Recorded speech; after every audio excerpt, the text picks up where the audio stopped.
Our video today is going to highlight 10 things about the state of New Mexico, and we're going to elaborate just briefly on each of them. Not a lot of people know much about this state. As a matter of fact, they think it's part of Mexico or it's its own country entirely, and we're going to discuss that later. And for anyone who's ever lived in New Mexico but who lives elsewhere now, we've got a couple of nostalgia trips for you. Number 1. A lot of people think Breaking Bad put New Mexico on the map for Hollywood, but in fact Hollywood has been flocking to New Mexico for years, way before Breaking Bad. New Mexico has been on Hollywood's radar since the 1940s and the 1950s, so much so that it actually earned the moniker Tamalewood. Tamalewood. So, yeah, New Mexico has been important to Hollywood for quite a while. If you come through Gallup, make sure that you stop by the El Rancho Hotel. When you enter the foyer and you head upstairs, there's like tons of photographs and a whole host of memorabilia of Hollywood's glitterati from the 1940s and the 1950s on display. So you'll see actors and actresses up there such as Kirk Douglas, Burt Lancaster, Humphrey Bogart, Katharine Hepburn, Marlene Dietrich. So all of the big names in Hollywood are on display right here at the El Rancho Hotel. You don't have to be a guest either to walk into the lobby and take your time perusing all the photographs and the memorabilia. The whole lobby's on 2 levels, and it's definitely worth coming here to check it out. Yeah. Number 2. This one's for all you pop culture fans, and especially fans, like me, of the animated television series The Simpsons. Yes, there really is an Albuquerque Isotopes baseball team. And in real life, this is a AAA West affiliate of the Colorado Rockies. The name for this team was unashamedly taken right from the television series, but it's pretty apt considering both the amount of military and scientific nuclear facilities located throughout the state. As a matter of fact, the first atomic bomb was developed and detonated right here in New Mexico. Number 3. Did you know vexillology is the study of flags? Because I didn't. According to the North American Vexillological Association, New Mexico's state flag is the best designed flag north of the Mexican border. New Mexico's flag is one of only 4 state flags that doesn't include the colour blue, and out of those 4, it's the only one that doesn't contain white. The simplicity of the flag in itself is striking. It's a red Zia sun symbol on a yellow background. The Zia sun symbol represents the 4 cardinal directions, the 4 seasons, the 4 periods of each day, and the 4 stages of life. These elements are bound by the circle of life, which has no beginning and no end, and the sun and the number 4 are sacred to the Zia people. Number 4. Okay, I gotta say, I can't believe that I actually need to say this. Well, yes I do, but many U.S. citizens don't actually know that New Mexico is a state within the Union. That's right, it's not uncommon for ordinary U.S. citizens to think that New Mexico is part of Mexico or it's its own country entirely. So I'll clear this up right now. If you're already in the United States, you don't need a passport to visit New Mexico. If you don't believe that people in the United States get this wrong on an alarmingly regular basis, we refer you to New Mexico Magazine's regular column, One of Our 50 is Missing, which we conveniently link to in the description down below. This column features readers who have experienced people clearly mistaking New Mexico for some land completely separate from the United States. I get the impression New Mexico Magazine will never run out of material for this hilarious regular column. And if you still don't believe me, New Mexico is the only state in the Union that actually emblazons USA on all of their standard issue license plates and even some of their specialty license plates, just to confirm the fact that New Mexico is indeed part of the United States. Number 5. This is a Pinyon Pine tree, and it's the official state tree of New Mexico. If there was such a thing as a state smell, and there isn't, but if there was, the wood from the pinyon tree would definitely claim that category. So whether it's cut and on a woodpile or burning in the hearth, the smell of pinyon is the most divine smell on the planet.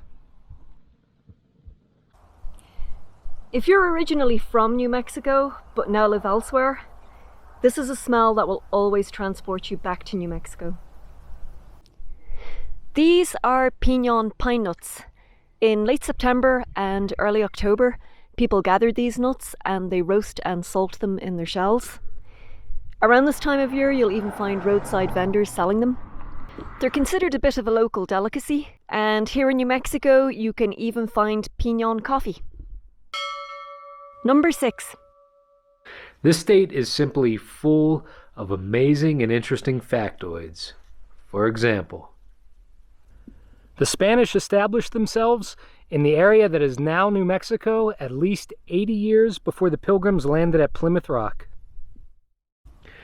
Believe it or not, there are several New Mexican villages where some residents still speak a dialect of Castilian Spanish, once spoken by the conquistadors, that is largely extinct and exists nowhere outside of this state.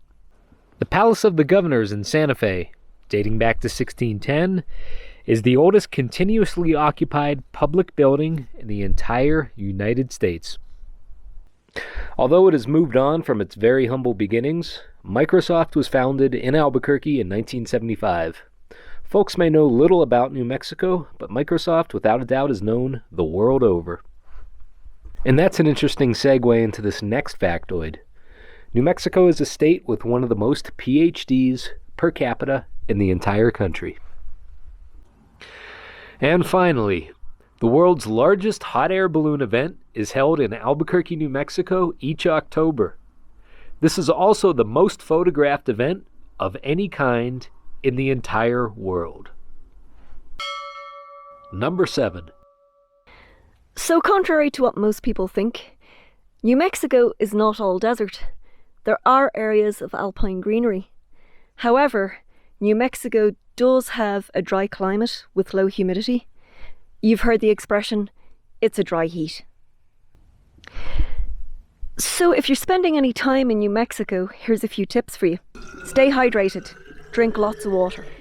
Your skin and lips will be parched. Moisturizing lotion and lip balm are essential here. And if you're planning on moving here, invest in a humidifier. New Mexico's highest elevation is 13,161 feet at Wheeler Peak, and its lowest is 2,842 feet at Red Bluff Reservoir.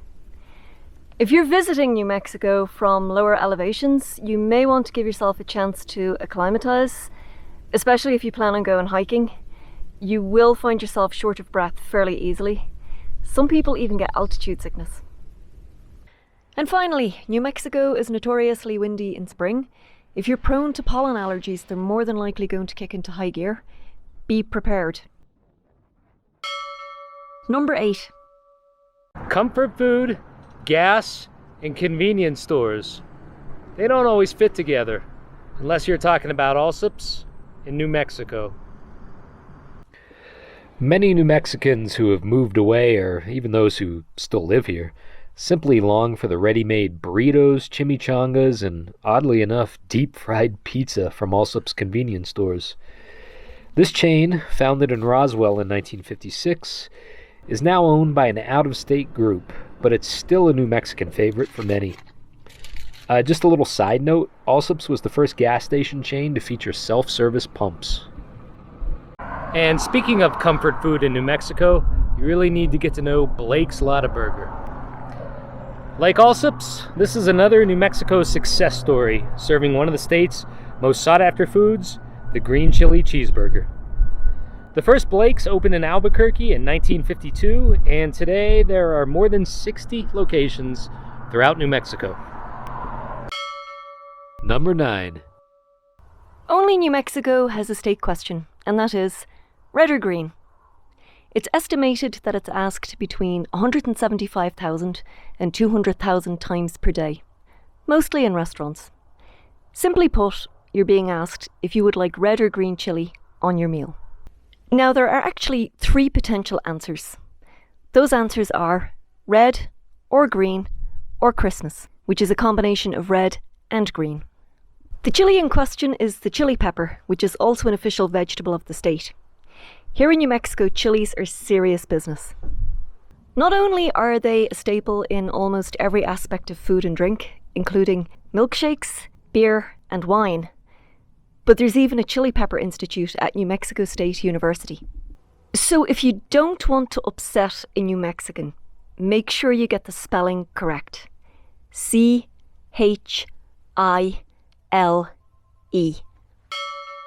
Number 10.